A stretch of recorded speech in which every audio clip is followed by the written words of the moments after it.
ಕರ್ನಾಟಕ ರಾಜ್ಯೋತ್ಸವ ಇದರ ಬಗ್ಗೆ ಎಷ್ಟು ಹೇಳಿದರೂ ಕಡಿಮೆ ಇದೆ. ತಮ್ಮೆಲ್ಲರಿಗೆ ಗೊತ್ತಿದೆ, ಕನ್ನಡ ನಮ್ಮ ತಾಯಿ ಅಂತ ನಾವೆಲ್ಲರೂ ಕರೀತೀರಿ. ಇದು ತಾಯಿ ವರ್ಡ್ ಹೆಂಗ್ ಬಂತು, ಯಾಕೆ ಬಂತು ಆದರೂ ತಮ್ಮೆಲ್ಲರಿಗೆ ಗೊತ್ತಿರಬಹುದು. ಕನ್ನಡ ಭಾಷಾ ಒಂದು ಇತಿಹಾಸ ಇದೆ. 2000 ವರ್ಷಕ್ಕಿಂತ ಜಾಸ್ತಿ ಈ ಭಾಷೆಯಲ್ಲಿ ನಾವೆಲ್ಲರೂ ಮಾತಾಡ್ತೀವಿ. ಈ ಭಾಷಾ ತಮ್ಮೆಲ್ಲರಿಗೆ ಗೊತ್ತಿದೆ. ವಿಶ್ವಗುರು ಬಸವಣ್ಣ ಅವರು ವಚನಗಳು ಕನ್ನಡ ಭಾಷೆಯಲ್ಲಿದೆ. ಈಚೆಗೆ ನಮ್ಮ ಇಂಗ್ಲಿಷ್ ಭಾಷಾ ಬಂದು ಒಂದು 600 ವರ್ಷ ಆಗಿರ್ಬೋದು. ಹಿಂದಿ ಭಾಷಾ ಬಂದು 4-5 ವರ್ಷ 500 ವರ್ಷ ಆಗಿರ್ಬೋದು.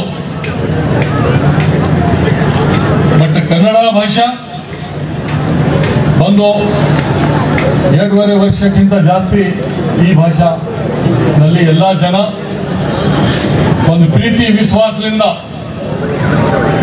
ಮಾತಾಡ್ತಾರೆ. ತಮಗೆ ಗೊತ್ತಿರ್ಬೋದು, ಈ ಭಾಷಾ ಯಾವಾಗಲೂ ಯಾರಿಗೆ ತೊಂದರೆ ಕೊಟ್ಟಿಲ್ಲ. ನಮ್ಮ ಕನ್ನಡ ಭಾಷೆಯಲ್ಲಿ ಈ ಕನ್ನಡ ಹಬ್ಬದಲ್ಲಿ ಕನ್ನಡ ಜ್ಯೋತಿ ನಮ್ಮ ತಾಯಿ ಆ ತರ ನಾವೆಲ್ಲರೂ ಹೇಳಿ, ಈ ಭಾಷೆಯಲ್ಲಿ ಯಾವ ಜಾತಿ ಇಲ್ಲ, ಯಾವ ಧರ್ಮ ಇಲ್ಲ, ಈ ಭಾಷೆ ಎಲ್ಲರಿಗೆ ಸಮಾನ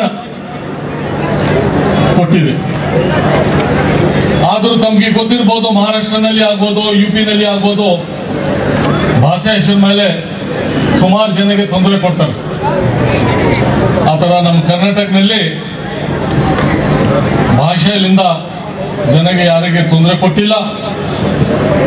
ನಮ್ಮಿಂದ ಎಲ್ಲರಿಗೆ ಕನ್ನಡ ಭಾಷಾ ಬರಲೇಬೇಕು ಅಂತ ಸರ್ಕಾರದಿಂದ ಆಗಲಿ,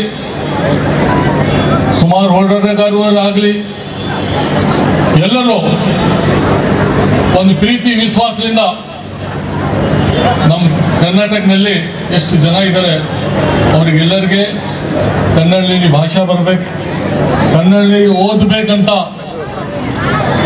ಸುಮಾರು ಸಲ ಮೀಟಿಂಗ್ ಆಗಿದೆ, ಸುಮಾರು ಸಲ ಆರ್ಗನೈಸೇಷನ್ಸ್, ಸುಮಾರು ಸಲ ಸರ್ಕಾರದ ಆದೇಶ ಆಗಿದೆ. ತಮ್ಮೆಲ್ಲರಿಗೆ ಗೊತ್ತಿರಬಹುದು, ಬೆಳ್ಳಾರಿ ಇತಿಹಾಸದಲ್ಲಿ ಒಬ್ಬರು ನಮ್ಮ ಫಜಲ್ ಅಲಿ ಒಂದು ಕಮಿಟಿ ಮಾಡಿದ್ರು. ರಚನೆ ಕಮಿಟಿ ಆದ್ರ ಮೇಲೆ ಮೊದಲು ಮೈಸೂರು ಸ್ಟೇಟ್ ಅಂತ ಕರೀತಿದ್ರು. ಆಮೇಲೆ ನಮ್ಮ ಎಕ್ಸ್ ಸಿಎಂ ದೇವರಾಜ್ ಅವರು ಕರ್ನಾಟಕ ಸ್ಟೇಟ್ ಅಂತ ಘೋಷಣೆ ಮಾಡಿದ್ರು. 70ನೇ ಕನ್ನಡ ರಾಜ್ಯೋತ್ಸವಕ್ಕೆ ಇಡೀ ಬೆಳ್ಳಾರಿ ಜನಗೆ ಮತ್ತು ಕರ್ನಾಟಕ ಜನಕ್ಕೆ ನಾನು ಕರ್ನಾಟಕ ರಾಜ್ಯೋತ್ಸವ ಶುಭಾಶಯಗಳು ಹೇಳ್ತೇನೆ. ಇವತ್ತು ಬೆಳಗ್ಗೆ ಬೆಳ್ಳಾರಿನಲ್ಲಿ ಕರ್ನಾಟಕ ರಾಜ್ಯೋತ್ಸವ ಕಾರ್ಯಕ್ರಮದಲ್ಲಿ ಇವತ್ತು ಎಲ್ಲರೂ ಒಳ್ಳೆ ರೀತಿಯಿಂದ ಒಂದು ಪ್ರೀತಿಯಿಂದ ಒಂದು ಹಬ್ಬ ಥರ ವಾತಾವರಣ ಇತ್ತು. ಈ ಕಾರ್ಯಕ್ರಮದಲ್ಲಿ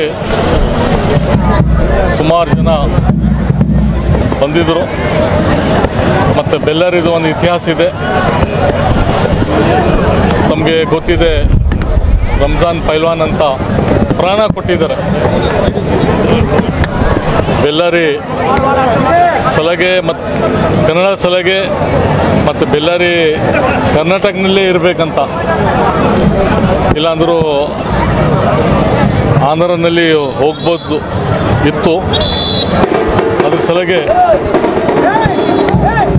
ನಾನು ತಮ್ಮ ಮುಖ ಮೀಡಿಯಂ ಮುಖ ಎಲ್ಲರಿಗೆ ಏನೋ ಒಂದು ಸಲ ಕನ್ನಡ ರಾಜ್ಯೋತ್ಸವದ ಶುಭಾಶಯಗಳು. ರಾಜ್ಯದಲ್ಲಿ ಸಿಎಂ ಬದಲಾವಣೆ ಅಂತ ದೊಡ್ಡ ಚರ್ಚೆ ನಡೀತಾ ಇದೆ ಸರ್. ಕ್ಯಾಬಿನೆಟ್ ಚೇಂಜ್ ಆಗುತ್ತಾ ಅಥವಾ ಸಿಎಂ ಬದಲಾವಣೆ?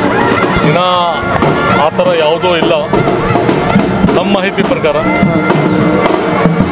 ಮತ್ತು ನಮಗೆ ಗೊತ್ತಿದೆ ಇನ್ನು ಸುಮಾರು ಎಲೆಕ್ಷನ್ಸ್ ನಡೆಯಲಿರ್ತದೆ ಬಿಹಾರ್ನಲ್ಲಿ, ಎಲ್ಲರೂ ಅಲ್ಲಿ ಬಿಸಿ ಇದೆ. ಸಿಎಂ ಸ್ಥಾನ ಇಲ್ಲ, ಇದ್ರ ಬಗ್ಗೆ ಯಾವುದೂ ಚರ್ಚೆ ಆಗಿಲ್ಲ. ಬರೀ ಆಫ್ಟರ್ ದಟ್ ಬಿಹಾರ್ ಚುನಾವಣೆ ಚರ್ಚೆ ಆಗುತ್ತೆ, ಅದ್ರ ಬಗ್ಗೆ ಯಾವುದು ಗೊತ್ತಿಲ್ಲ. ಯಾಕಂದರೆ ನಿಮಗೆ ಗೊತ್ತಿದೆ ಎಲ್ಲ ತೀರ್ಮಾನ ಆಯಿತು, ಹೈಕಮಾಂಡ್ ಡಿಸಿಷನ್. ಈಗ ನಿಮ್ಮ ಪಕ್ಷದಲ್ಲೇ ಡಿನ್ನರ್ ಪಾರ್ಟಿ ನಡೀತಾ ಇದ್ದಾವೆ. ನಿನ್ನೆ ಸತೀಶ್ ಜಾರಕಿಹೊಳಿ ಕೂಡ ಡಿನ್ನರ್ ಪಾರ್ಟಿ ಭಾಗಿಯಾಗಿದ್ರು. ಇಲ್ಲ, ಅವ್ರು ಹೇಳಿದಾರೆಲ್ಲ ಡಿನ್ನರ್ ಪಾರ್ಟಿನಲ್ಲಿ ಅದು ಯಾವಾಗಲೂ ನಾವು ಫ್ರೆಂಡ್ಲಿ ಕುಂತು ಮಾತಾಡ್ತೇವೆ, ಆ ಥರ ಯಾವುದೂ ಇಲ್ಲ ಅಂತ ಅವರೇ ಹೇಳಿಕೆ ಕೊಟ್ಟಿದ್ದಾರೆ. ಆ ಥರ ಯಾವುದೋ ಮಾಹಿತಿ ಇಲ್ಲ ನನಗೆ ಸ್ಪೆಷಲಿ. ಬಳ್ಳಾರಿಯ ನಿರಂತರ ಸುದ್ದಿಗಾಗಿ ಬಳ್ಳಾರಿ ಬೆಳಗಾಯಿತು ಚಾನೆಲ್ನ ಸಬ್ಸ್ಕ್ರೈಬ್ ಮಾಡಿ ಹಾಗೂ ಬೆಲ್ ಐಕಾನ್ ಒತ್ತಿ.